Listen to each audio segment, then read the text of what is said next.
Hello everyone, इस video में हम बात करने वाले हैं ब्रेस्ट रिडक्शन सर्जरी के बारे में। जाता है कि ये प्रोसीजर कैसे करते हैं, सर्जरी के बाद पोस्ट ऑपरेटिव रिकवरी कैसी रहती है और ब्रेस्ट रिडक्शन सर्जरी के रिजल्ट्स कैसे रहते हैं। मेरा नाम डॉक्टर रितेश आनंद है।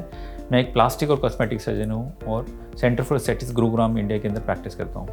सबसे पहले हम बात करेंगे what is the breast reduction surgery. Breast reduction surgery एक कॉस्मेटिक सर्जिकल प्रोसीजर है जिसमें हम आपके excess skin, excess breast tissue और एक्सेस ब्रेस्ट फैट को निकालते हैं, जो कि उन पेशेंट में जिनके बहुत हैवी ब्रेस्ट रहती हैं और जो कि उनकी बॉडी से आउट ऑफ प्रोपोर्शन में होते हैं। साथ ही साथ ब्रेस्ट रिडक्शन सर्जरी से उन पेशेंट्स का हम नेक पेन, बैक पेन और आपका सर्वाइकल पेन को भी रिलीफ मिलता है। तो ब्रेस्ट रिडक्शन सर्जरी एक कॉस्मेटिक सर्जरी कही जाती है, बट इसके फंक्शन कंपोनेंट बहुत ज़्यादा हैं जिससे पेशेंट बहुत इमीडिएटली रिलीफ फील करता है।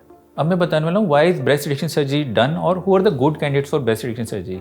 ब्रेस्ट रिडक्शन सर्जरी उन पेशेंट में की जाती है सबसे पहले जिनको कोई ऐसा एस्थेटिक रीजन है जिसके कारण से उनको अपनी ब्रेस्ट की शेप जो है वो पसंद नहीं है, उनको लगता है उनकी ब्रेस्ट बहुत ह्यूज है और वो अपनी डिज़ायरेबल क्लोथिंग का चॉइस नहीं कर सकते। ऐसे पेशेंट जो किसी पर्टिकुलर स्पोर्ट्स एक्टिविटीज़ में अपनी हैवी ब्रेस्ट के कारण नहीं जा पाते, या ऐसे पेशेंट जिनको बहुत ब्रेस्ट के कारण उनको नेक पेन रहता है, शोल्डर पेन रहता है, अपर बैक और लोअर बैक पेन होता है, उनका पॉस्चरल इश्यूज रहते हैं, तो ये सब भी कैंडिडेट्स हैं ब्रेस्ट रिडक्शन सर्जरी के लिए। ऐसे पेशेंट जिनको रिकरेंट मैसरेशन या रिकरेंट फंगल इन्फेक्शन रहती है अंडर बस्ट एरिया के अंदर because of their heavy breast sweating के कारण, तो वो पेशेंट भी इस ब्रेस्ट रिडक्शन सर्जरी को करा सकते हैं। साथ ही साथ ऐसे पेशेंट जिनको थोड़ा लो सेल्फ एस्टीम फील करता है अपने हैवी ब्रेस्ट के कारण, वो सब पेशेंट ब्रेस्ट रिडक्शन सर्जरी के आइडियल कैंडिडेट्स हैं।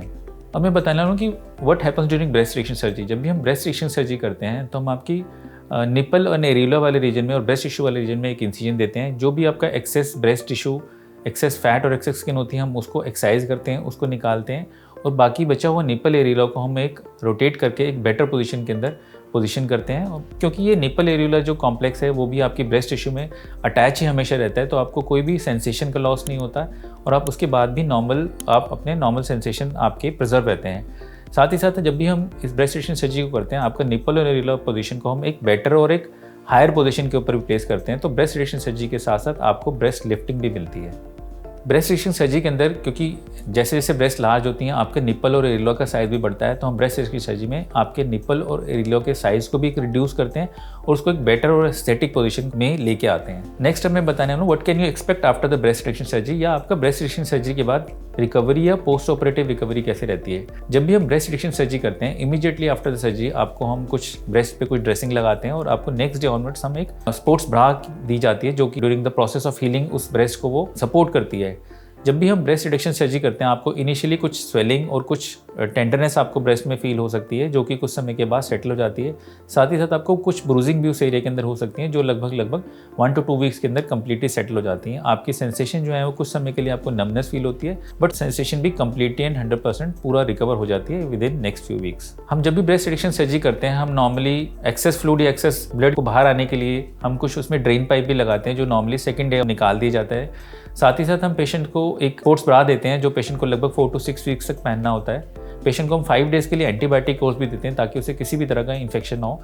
पेशेंट को ये इंस्ट्रक्शन नॉर्मली दिया जाता है कि वो अपनी नॉर्मल एक्टिविटीज तो नेक्स्ट डे से कर सकता है, बट एग्रेसिव आपको स्पोर्ट्स एक्टिविटी या aggressive physical activity like gymming वगैरह जो है लगभग 4 to 6 वीक्स तक अवॉइड करनी है और उसके बाद ग्रेडेड वे में, ग्रेजुअल वे में वो अपनी नॉर्मल सारी एक्टिविटीज़ और सारी स्पोर्ट्स एक्टिविटीज़ के अंदर पेशेंट ईजिली जा सकते हैं। फ्रेंड्स, अब मैं बताने वाला हूँ कि आप ब्रेस्ट रिडक्शन सर्जरी के बाद क्या एक्सपेक्ट कर सकते हैं। ब्रेस्ट रिडक्शन सर्जरी के बाद आप अपना इमीडिएटली रिजल्ट को एक्सपीरियंस कर सकते हैं आपके रिड्यूस ब्रेस्ट साइज़ के हिसाब से, बट क्योंकि स्वेलिंग इमीडिएटली सेट इन हो जाती है तो आप अपना फाइनल रिजल्ट जो है लगभग 2 to 3 मंथ्स के बाद आप पूरा अपना प्रॉपर रिजल्ट आप दे सकते हैं। बट इमीडिएटली आपको एक आपके कॉन्फिडेंस को बूस्ट करती है, आपकी क्लोथिंग की चॉइस को बेटर हो जाता है और आपको जितने भी इससे एसोसिएटेड जितने भी प्रॉब्लम्स रहती हैं जैसे कि neck pain, shoulder pain, back pain और फंगल इन्फेक्शन, मैसरेशन होना, वो आपसे इमीडिएटली आप उससे रिलीव हो जाते हैं।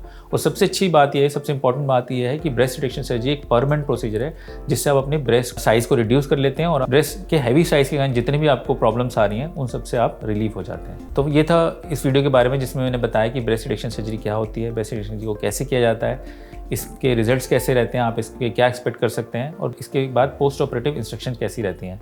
अगर आपको वीडियो पसंद आया तो आप इस वीडियो को लाइक कर सकते हैं, आप हमारे यूट्यूब चैनल को सब्सक्राइब कर सकते हैं।